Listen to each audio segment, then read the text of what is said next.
clock on the wall says it's 5 in the morning, and the bar staff are turning chairs over onto tabletops. Yui watches from the corner booth, a bottle of sake to her left, and her latest trophy to her right. The race was her in her element, flying between bikes like nothing in the world could hurt her, hurtling past the finish line, celebrating with her sisters, the Sakura 7. When Yui said she wanted to party all night, she meant it. They jumped from bar to bar along the streets of Sakai, looking for one that was open the latest. One by one, her sisters had to turn in, call it a night, get a taxi home. She outlasted them all. And yet, it all felt so hollow. With every win, there was pain. A feeling in the pit of her stomach like something was missing. Like someone was missing, out in the crowd, every race. Even the Sakura 7, her chosen family, couldn't make her ignore the pain anymore. And now she's alone. Alone with her trophy, her sake, and her thoughts. The TK3 is in less than 2 weeks. She hasn't told her sisters that she won't be competing, that she's thinking of retirement. Yui's phone buzzes again in her pocket. She's been ignoring it all night, but something tells her to finally answer the call. She pulls the phone out of her pocket and checks the caller ID. Mother. Yui fights back a shiver. I never get phone calls from Mother. When she does call, it's always early in the evening after Father's gone to bed. A call this early in the morning could only mean... Her grandmother's face flashes before Yui's eyes, and the shiver overtakes her at last.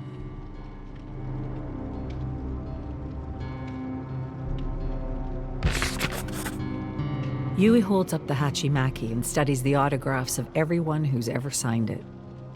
Through puffy, stinging eyes, she sees the names of her sisters in the Sakura 7. Competitors, rivals turned friends like Shinji Tabuchi. When she wraps the Hachimaki around her arm before a race, she wears her life story, told in the names of those who have come and gone from her life. She stares at an empty space in the center of the Hachimaki and feels her grandmother's absence. She was the only one in her family to support her as she learned to fix motorbikes and then ride them and then race them. Everything I am, I owe to her. I can't miss her funeral. Even if it means seeing him again.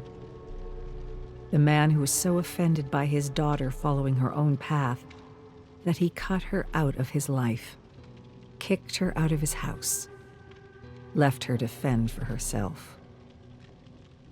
Scenes play out in her mind like a movie that hasn't been made yet. Her parents wrapping her up in their arms, sobbing, begging her forgiveness for what they did. Another scene where they kick her out of the funeral parlor, tell her she's not wanted, and she curses their names before riding into the sunset. She hasn't been in the same room as her parents in over a decade. Anything could happen. Yui lets the Hachimaki rest on her chest as she stares through the blinds at the daylight that drifts in from outside.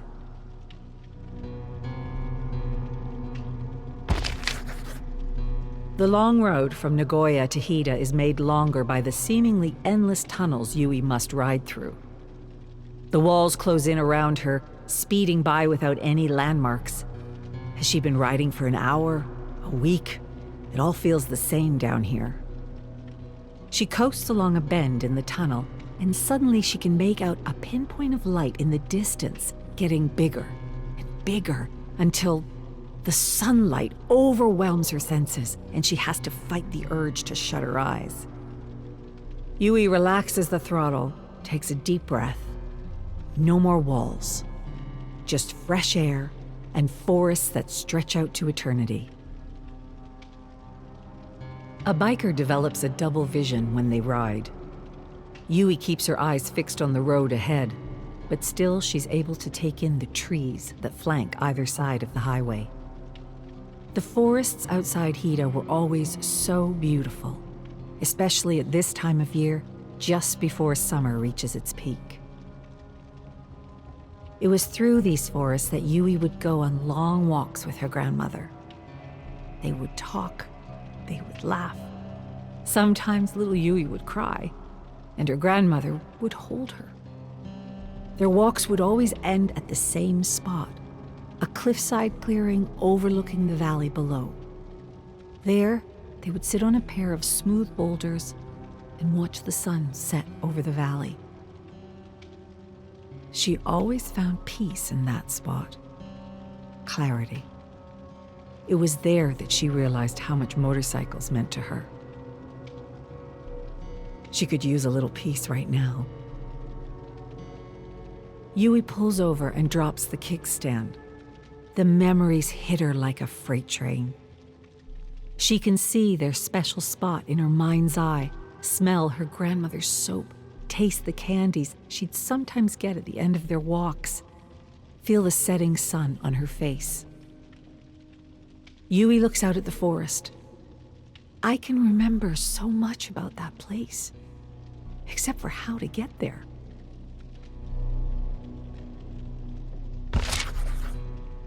Even as she decelerates, the whine of Yui's inline-4 engine cuts through the silent morning. She lets the bike roll down the narrow street, looking left and right for any sign of the funeral home. Being in Hida after so many years away is a cruel reunion. She has no time to reminisce, even as she passes alleyways and corner stores that awaken memories long buried. At last, she rolls up to the funeral home and drops her kickstand. She moves in a flurry, peeling off her helmet and leather jacket. She slicks back her sweaty hair and adjusts her blouse, the nicest thing she had in her closet. She walks into the parlor 1 minute before the hour. The room is already full, row after row of faces Yui half remembers, faces that turn to watch her enter. Yui bows to either side of the aisle every few steps, pretending to ignore the shocked murmuring. Let them talk. I'm not here for any of you. I'm here for... A resplendent coffin rests at the far end of the parlor, surrounded by flowers. The sight of her grandmother's face, a beautiful scowl set in a picture frame, thrusts Yui into the past. Memories of curling up under the blankets, her grandmother at the foot of the bed telling stories, her own little world at peace. Mother rises from her seat in the front row. Next to her, Yui recognizes Father's bald spot. He doesn't move, not even as Yui reaches the front of the parlor. That pain in her stomach returns, almost knocking her over. Have I made the biggest mistake of my life? Mother bows, a gesture Yui returns. This woman stood by while Father kicked me out of my home. She let him take everything from me. Now here she is, pretending the past never happened. I was never very good at pretending. Mother gestures to the empty seat next to her, and Yui sits. Father sits at Mother's other side, frozen in his seat, a living, breathing cold front. He was never good at pretending either.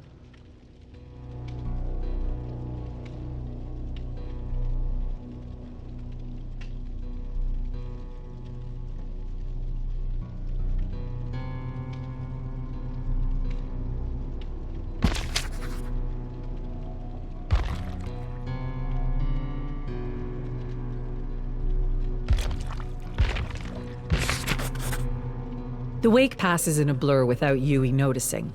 Incense lit, prayers chanted, all to be repeated tomorrow when everyone returns for the funeral proper. Mother doesn't invite Yui to stay at the house while she's in town. Yui doesn't ask. If he doesn't want me to come home, I won't beg. A couple phone calls later, and Yui connects with a friend of a friend in Takayama with a sleeping bag and a mostly empty living room. But the day is still young, and Yui is on a mission. Yui looks up through the trees at the mountain peaks in the distance. She remembers being so small, walking through these forests with her grandmother. But what she can't remember is how to find their secret spot. It was south of the town, along the road that leads to the tunnel. I just need to keep walking south. She stumbles through the forest, fighting off an onslaught of invasive thoughts. You actually think Father will apologize? Or Mother? Suppose you do find this spot. What then? Grandmother won't be there. Just go home. Stop fooling yourself. She'll understand. The road is up the hill to her left. She always kept the road to her left so she wouldn't get lost. So she could always turn back. But Yui's here now. The funeral is tomorrow. Until then, there is no turning back. The stone fox stares back at Yui from its pedestal. She hadn't planned to stop at this roadside shrine. She didn't even remember the shrine being at this spot along the canal in her youth. But something within compelled her to take a break here. Grandmother used to tell a story about these foxes, something that she claimed happened to her. It happened in her youth, when life was at its darkest and the future seemed darker still. These kinds of foxes were always thought to be tricksters, but to her grandmother, it was a beacon. She came upon one of these foxes while she wandered the forest, lost, frightened. It beckoned her onward, unfurling its many tails to entice her deeper into the woods. She followed with a child's curiosity, feeling her fear wither away with each step. That is, until the fox disappeared. The fox had taken her far, far into the forest and left her alone, farther from home than she'd ever been before. As tears returned to her eyes, she could hear sobs that were not her own. The sound was coming closer, closer. Arms wrapped around her and carried her home. Her mother, Yui's great-grandmother, insisted she wouldn't have searched so deep into the forest. Her little girl would never go that far.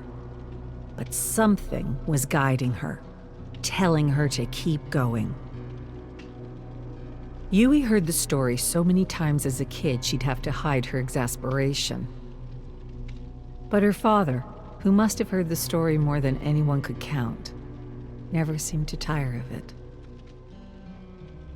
Yui looks over her shoulders. The canal street is quiet. Gives the fox shrine a subtle bow, and moves on.